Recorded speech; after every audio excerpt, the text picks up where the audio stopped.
Ang susunod na programa ay rated PG. Patnubay at gabay ng magulang ay kailangan sa mga batang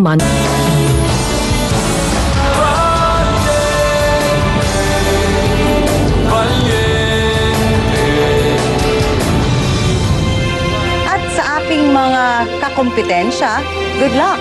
Tignan mo nga naman, magkasintahan. Isang Braganza at Valiente.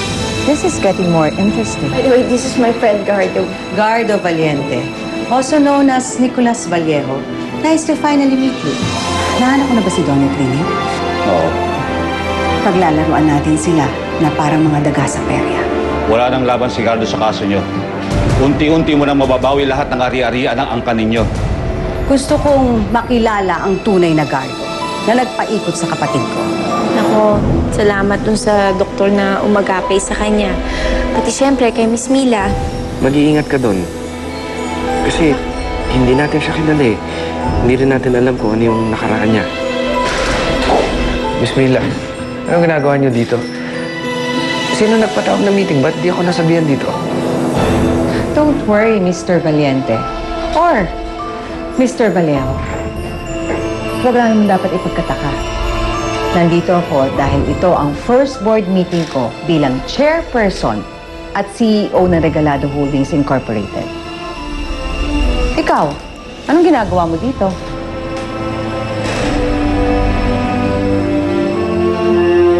Hindi ko ipinagdadamot sa inyo ang pagmamayari ninyo. Etong kumpanyang to, pinangalaga sa akin ng kapatid nyo. Hindi ko maintindihan. Una ang bahay pangarap, pangalawa si Myla. Ano ba talaga ang balak ninyo? Bakit nyo ginagawa to? Isang taong tuso lang ang makakapag-isip na ang lahat ng binabalak ng isang tao ay may motibo. Wala akong tinatago. At lalong hindi ako tuso. Uulitin ko yung tanong ko. Bakit ninyo ginagawa ito? Bakit hindi? Kulang pa yan para makabawi ako sa ginawa mo sa kapatid ko. Ano ibig nyo sabihin? Pinatay mo ang kapatid ko. Hindi ko siya pinatay. Ang pumatay sa kanya si Doña Trining. Maaaring kay Doña Trining nang galing ang siga na pumatay sa kapatid ko. Pero ikaw ang nagsimula ng mitya. Ikaw ang naglapit sa kanya sa apoy. Ginamit mo siya para makapaghiganti ka. Para magawa mo at makamtan ang tinatamasa mong buhay ngayon. Mr. Valiente, mapapasayo ba ang Villa Braganza, ang negosyo, ang kasintahan mo, ang paghiganti mo, kundi dahil sa kapatid ko? Hindi ka makasagot. Dahil alam mo, nagsasabi ko ng totoo. Gamitan ang laban, ang laro sa mundong ito. Minalas ka lang sa pagkakataon na to.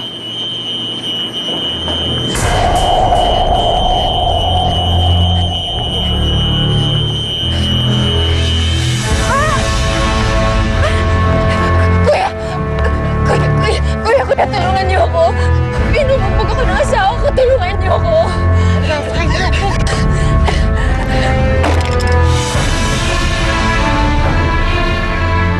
Nahahati po kasi ako, Tito eh. Kasi nakilala ko Miss Mila, mabait at saka mapagbigay. Pero pagkaharap naman si Gardo, iba yung katauhan ni Miss Mila. Matagal na wala si Mila. Kaya madali sa kanya ang pag-isipan ng masama si Gardo sa pagkamatay ng kanyang kapatid na si Don Luis. Alam mo yung mga tao kasi hindi makatanggap ng pagpanaw.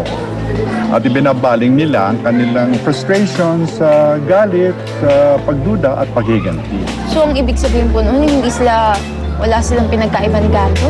Siguro parehas man sila, alam naman natin na hindi sila mga masamang tao. Mga tao lamang silang nagmahal, nawalan at nasaktan. Yun ang kailangan mong isipin. Sige, mabata. Hello? Miss Mila, gusto ko po kayo makita. I'm sorry, Mr. Valiente, pero the documents presented by Miss Arden hold true. Makipaglaban man tayo sa korte, ay milagro na lang kung makakakuha tayo ng settlement. Gayunpaman, pipilitin namin ayos nito ng tahimik para naman hindi maapektuhan ang inyong reputasyon. But Rancho Regulado has to go for now. Walang problema, attorney. Mas makakasira sa akin pag hindi natin balik kay Miss Arden yung nararapat para sa kanya. Okay lang. Bagay natin yung gusto niya. Please sit down, Miss Myla. Salamat. Nakapag-order na ako. Masarap ang steak nila dito. Hope you like it. Pasensya na po kayo, pero kailangan ko rin po umalis kaagad. Meron lang po akong gustong itanong sa inyo. Can't it wait after dinner? Sa totoo lang po, wala po kasi akong gana. That's a shame. Okay, let's hear it then. Lumaki po ako sa Braganza. At nakita ko po kung paano paikot-ikutin ni Mama ang mga tao sa paligid niya. At nakikita ko na parang ganun na rin po kayo. Ano po bang pinaplano niyo, Miss Mila? Ginagamit niyo ba ako para makaganti kay Gato?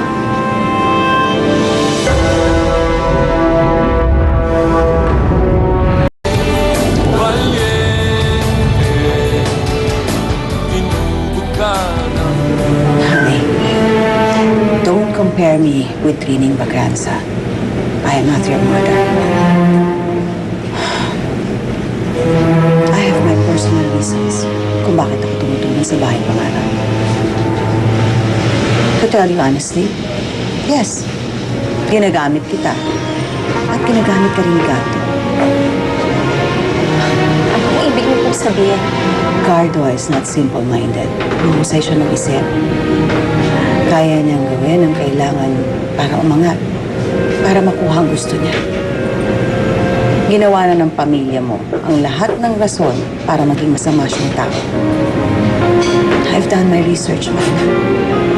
At ikaw, hindi ba inilihim mo sa kanya ang katotohanan ng pagkamatay ng ina niya? Alam na po ni Gato yun at napatawad din niya ako. Gaano ka pasigurado na napatawad ka na talaga ni Gato? At kung totoong pinatawad ka niya? Kung wala siyang balak, kung wala siyang gusto na makiganti, bakit nandun siya sa bahay ninyo? At ang ina mo ay gumagala kung saan bangga. Ikaw ang tatanungin ko, Myla. May minsan ba hindi ka nagduda kay Gardo? Minsan nang nawala sa akin si Gardo. Sinabi ng buong mundo na patay na siya. Na hindi ko na siya makakasama. Pero hinahanap ko siya kung saan-saan. Sabi ko, naalala ko, hinarap sa akin isang bangkay. At sinabi, yun ang katawan ni Gardo. Sa pagkakataong yun, naisip ko kung gaano ko siya kamahal. Yung pagdududa ko sa kanya na wala yun. Pati sa sarili ko. Dahil isa lang ang tumatakbo sa isip ko. Na sana hindi totoo. Sana buhay pa siya. Dahil kung pagbibigyan lang ako ng Diyos ng isang pagkakataon na makasama ko siya, walang puwang ang duda sa pagmamahal ko sa kanya. Excuse me po.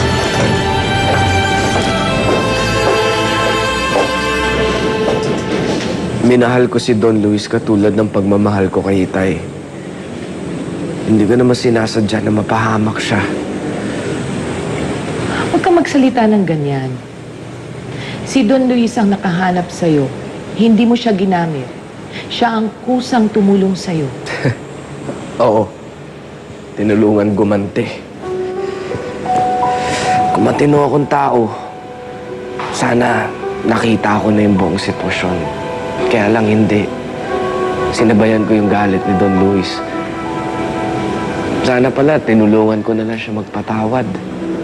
Magparaya. Parehas lang kayong galit noon. Parehas na may kailangan bawiin. At saka, hindi mo magagawa para sa ibang tao ang hindi mo magagawa para sa'yo. Bakit, Kato? Handa ka na bang magparaya? Ng buong buo? Para kay Theo? O kay Doña Trining.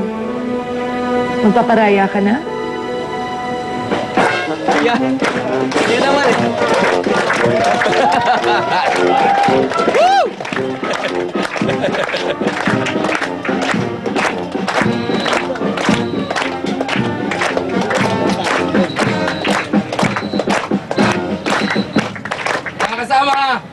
Mga kasama, magandang araw sa inyong lahat.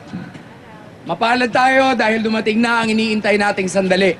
Hindi na ako magtatagal pa sa pagpapaliwanag. Gusto kong tawagin ang tagapagtanggol ng mga magsasaka. Gardo Valiente! Boys Gardo! Gardo! Gardo! Gardo! Gardo! Gardo! Gardo! Gardo! Gardo! Gardo! Gardo! Magandang araw sa inyo lahat. Magsipo muna kayo. Meron lang akong gustong sabihin sa inyong lahat. Ako po bilang isang Braganza, nais kong magpasalamat sa inyong lahat sa suporta at pagtitiis sa hirap man o ginhawa. Sigurado ako matutuwa ang aking amang si Don Armando sa katapatan na ipinamalas ninyo. Mabuhay si Don Armando! Mabuhay! At bilang isang Valiente, gusto ko rin magpasalamat sa inyong lahat dahil sa pagkakaibigan na ibinigay nyo sa amin. Dinamayan ninyo ang aming pamilya. Sabay-sabay ho tayo na itatawid natin ang kahirapan. Mabuhay si Gardo! Sabay-sabay tayo haharap sa mga pagsubok. At alam ko at naniniwala ako, mananatiling matibay ang ating samahan. Kasama ang aking itinuring ama na si Damian Valiente, tinatanaw namin na utang ng loob ang lahat ng ginawa nyo para sa Mabuhay aming si pamilya. Gardo yan! Maraming salamat. Si Gardo!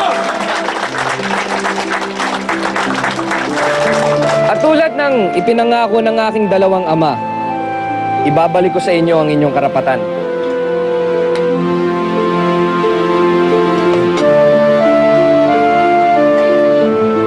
Hawak ko ngayon ang titulo na inaasam nating lahat.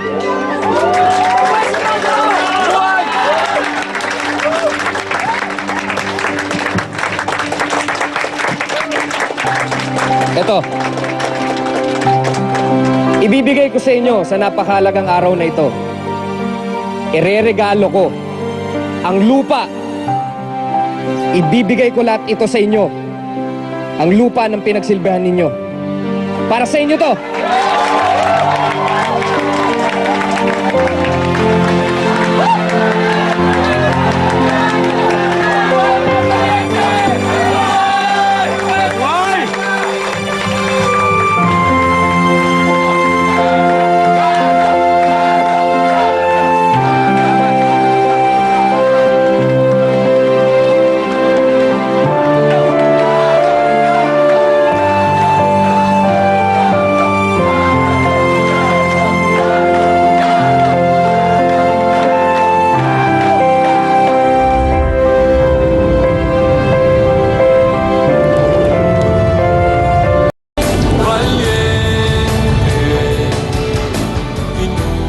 Salamat ako, pwede na makikita sa inyo, ha?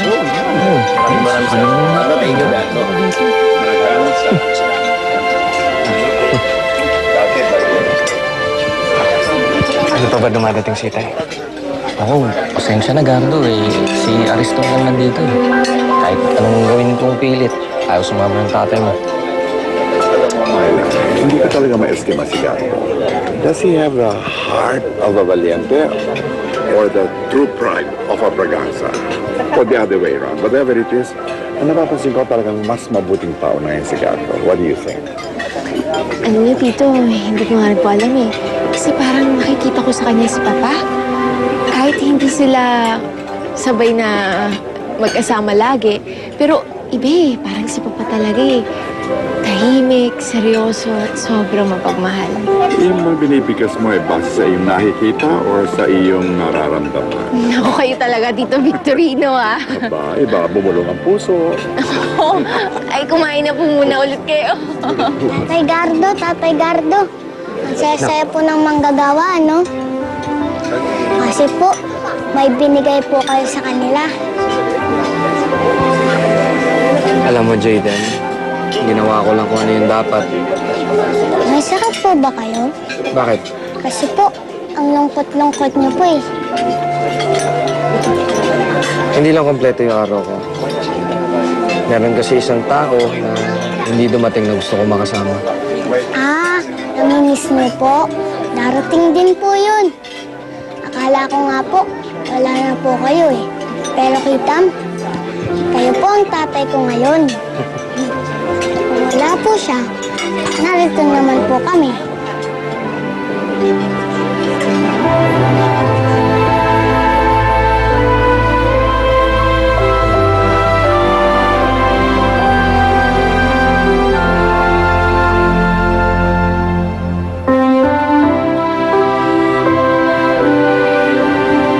Ikot ko na ang buong mundo, Piet. Para makita ka. Pero mailap ka. Ngayon, nagbalik ako. Kung saan tayo nagsimula ulit. Baka sakali ngayon, mahanap mo na ang daan papunta sa akin.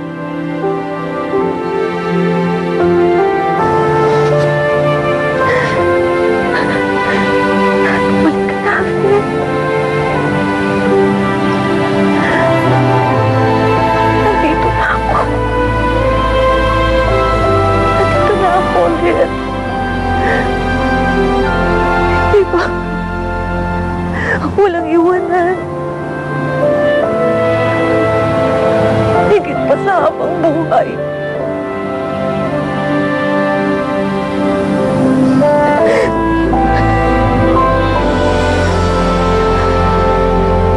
Diba ikaw ang kapalaran ko?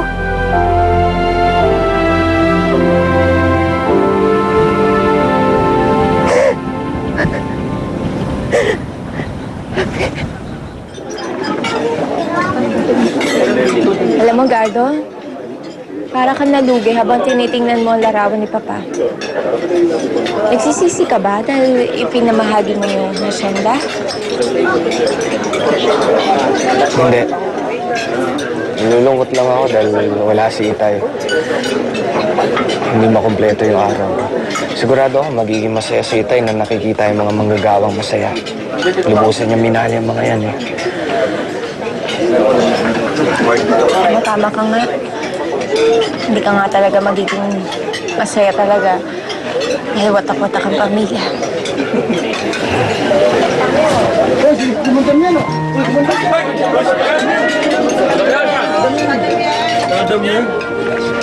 Masaya ako, Gardo. Nakita ko ang lahat. Isa kang mabuting tao. Ipinagmamalaki kita. Sigurado ako ganyan din nararamdaman ngayon ni Armando. Itay, nagkamali ako. Akala ko magiging masaya ako kapag nakita ko yung mga braganza na pinagbabayaran yung mga kasalanan nila eh. Sana mapatawad din niyo ako. Kahit napatunayan ko naman po na isa akong braganza, ang buo ko pa rin naman pagkatao ay isang Valiente. Sana mapatawad niyo ako, Itay. Maraming salamat sa lahat ng ginawa niyo.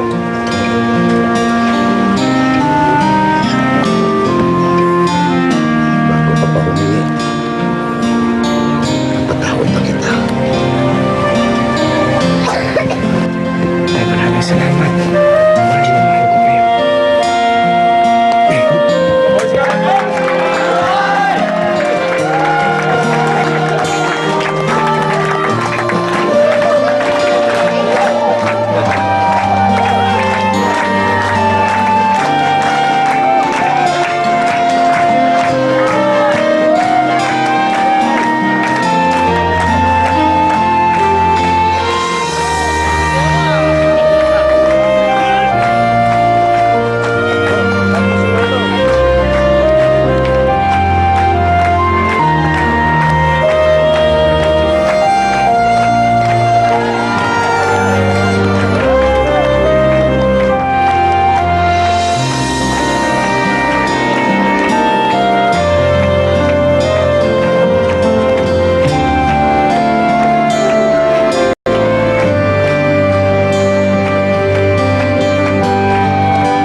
Gardo Valiente, ho. Sir, Buka. eto. Ang Mila Arden na sinasabi ninyo sa akin.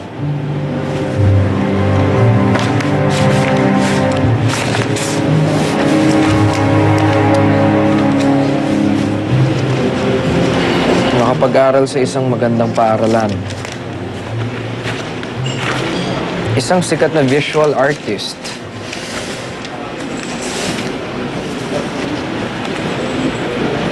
Ano to? Bakit rebelde?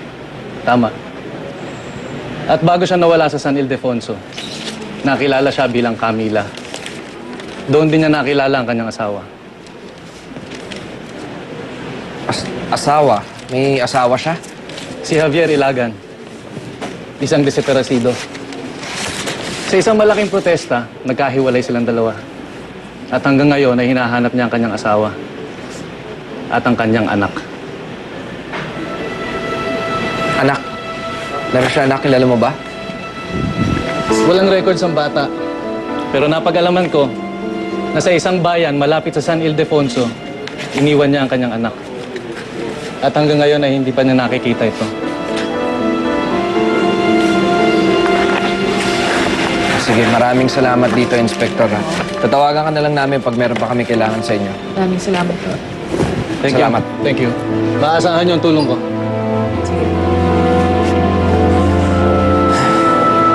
Anong balak mo ngayon, Gardo?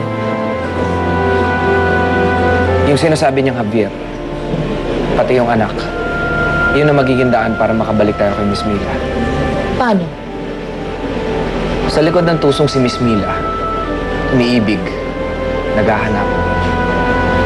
Wala na akong nakikita pang ibang mas matibay na kainaan bukod doon. Yun yung gagamitin natin para makalaban sa kanya.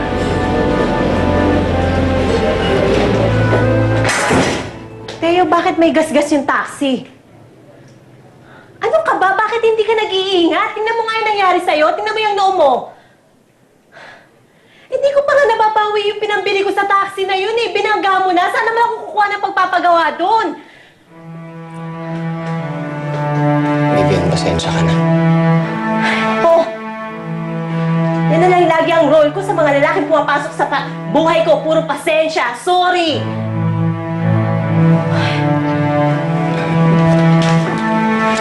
Vivian, hayaan niyo. Tuloy na to. Hindi na makakaperwisyo sa inyo ng anak mo. Salamat sa pagkup-kup. Sana balang araw, makabawi rin ako sa lahat ng kabutihang pinakita mo sa akin.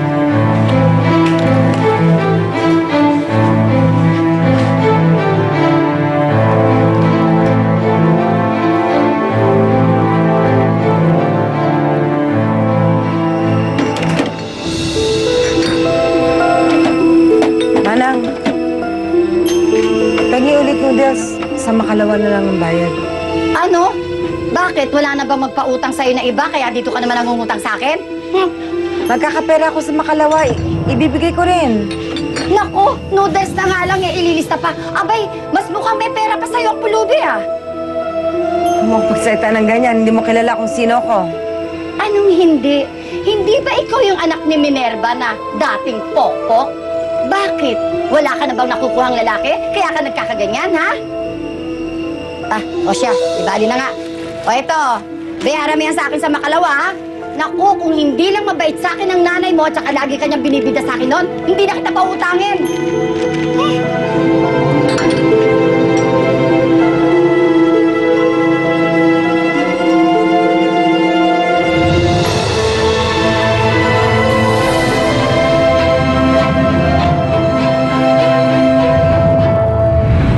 Hello, sino to? Ba't ayaw mo sumagot? Walang iwanan. Sigit pa sa habang buhay nila. Sino ka? Mami, nagpadala po na bulaklak para sa inyo. Hindi ko na kaya to, Simon. Gusto ko makita si Javier, pero hindi sa ganitong paraan. Pabayaan mo kung humarap sa lahat ng kinatatakutan mo. Nasaan ang bata? Buhay pa siya? Ito, Victorino. Myla, Oh, Miss Mila. Miss Mila. Siya si Myla Pergasa. ang iyong anak.